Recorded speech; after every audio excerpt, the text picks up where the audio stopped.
Friends అందరికీ దయచేసి ఈ వీడియో మాత్రం ఖచ్చితంగా షేర్ చేయండి. ఎందుకంటే రాత్రి మన రాయదుర్గ్ మెట్రో నుంచి డిఎల్ఎఫ్ వరకు ఫుల్ వర్షంలో 40 నిమిషాలు ట్రాఫిక్లో నేను ఒక డ్రాప్ ఎక్కించుకొని వచ్చిన.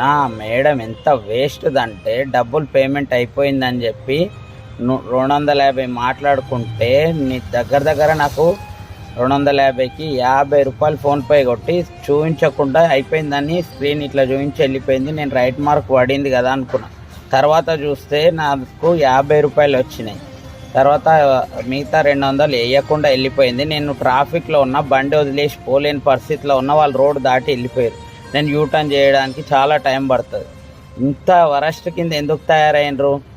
దాని బాయ్ ఫ్రెండ్ 300 ఇచ్చిండు, అన్నకు చేంజ్ లేదు ఫోన్పే చేయన్న. ఆమె పైసలు గుంజుకొని మరి ఫోన్పే చేస్తా అని చెప్పి ఇట్లా చేసింది.